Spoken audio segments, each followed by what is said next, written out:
In this video, we will discuss about the CPU scheduling algorithm. We have so many types of CPU scheduling algorithm. First, we discuss about the first come first serve CPU scheduling algorithm. So, first come first serve CPU जो scheduling algorithm है, उसका criteria है arrival time and the mode is known preemption. So, known preemption से क्या मतलब है? तो basically there are two terms. One is a preemptive and second one is a known preemptive.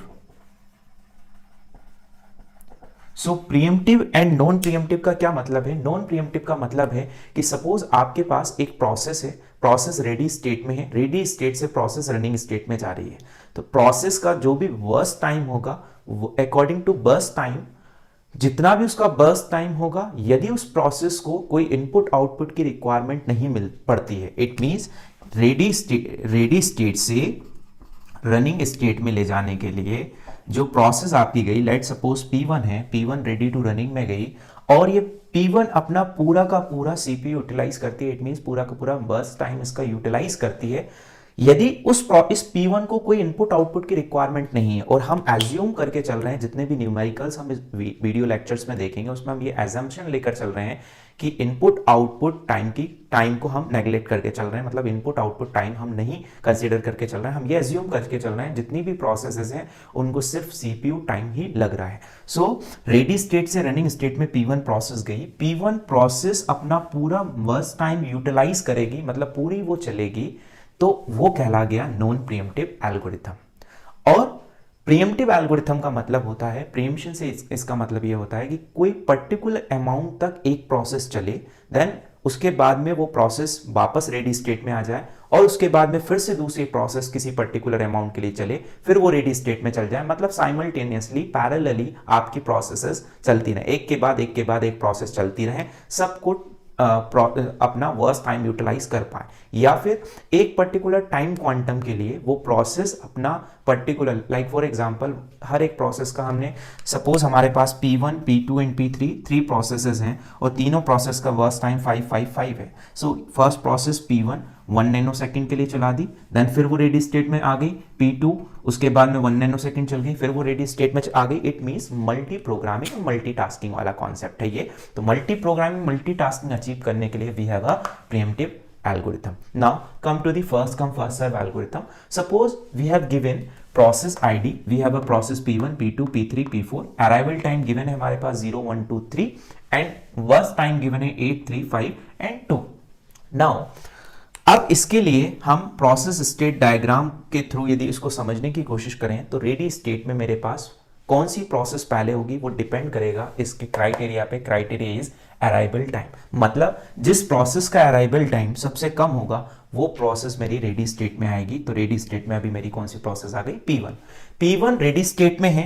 So P1 zero पे arrive हो गई थी, zero से P1 रेडी स्टेट में आई, रेडी से रनिंग स्टेट में यदि P1 जा रही है तो उसका वर्स्ट टाइम कितना है? 8। सो 8 बस टाइम है, इट मींस पूरा का पूरा वो 8 चलेगी, क्योंकि हम ये अजम्पशन लेकर चल रहे हैं कि कोई इनपुट आउटपुट की रिक्वायरमेंट यहां पे नहीं है, पूरा का पूरा CPU यूटिलाइज कर रही है वो प्रोसेस। और क्राइटेरिया हमारा मोड जो है नॉन प्रीएम्प्टिव है, इट मींस वो पूरी प्रोसेस पूरा का पूरा अपना एग्जीक्यूशन फिनिश करेगी।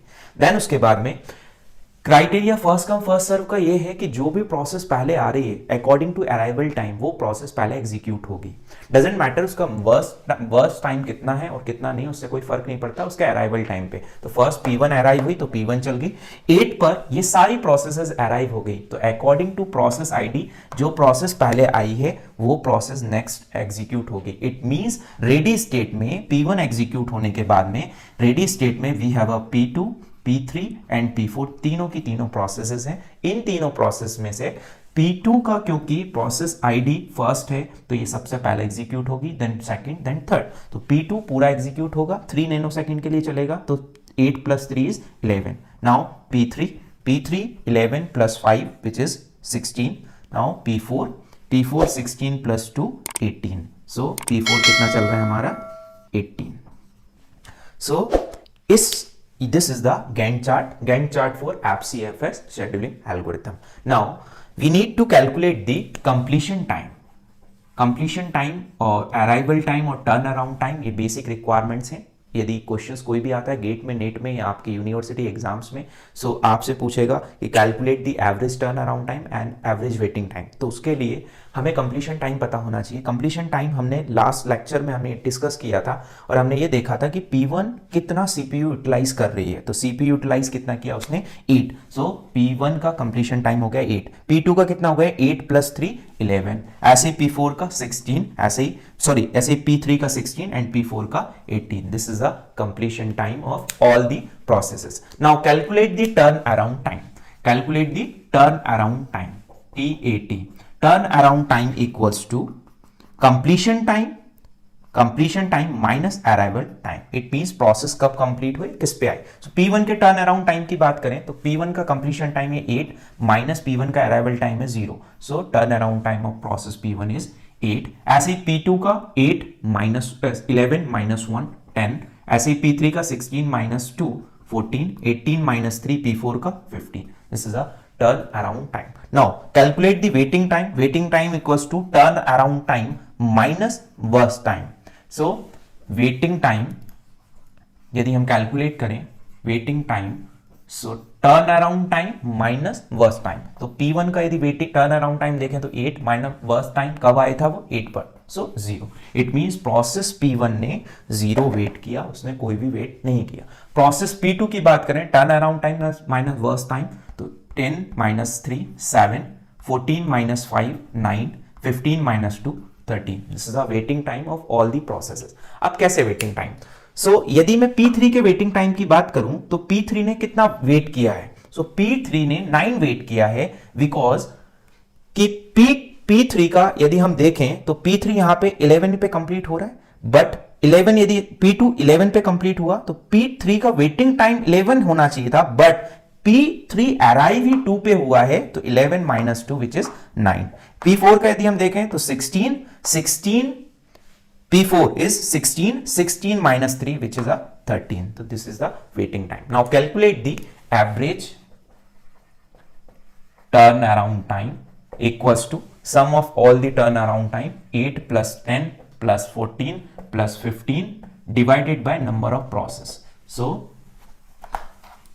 15 29 39 8 47 divided by 4 which is equals to 11.75। now calculate the average waiting time equals to sum of all the waiting time 0 plus 7 plus 9 plus 13, so 13 plus 7 20 29 divided by 4 which is equals to 7.25। so this is all about FCFS scheduling algorithm। Next video में हम discuss करेंगे drawback of first come first serve algorithm. Thank you so much.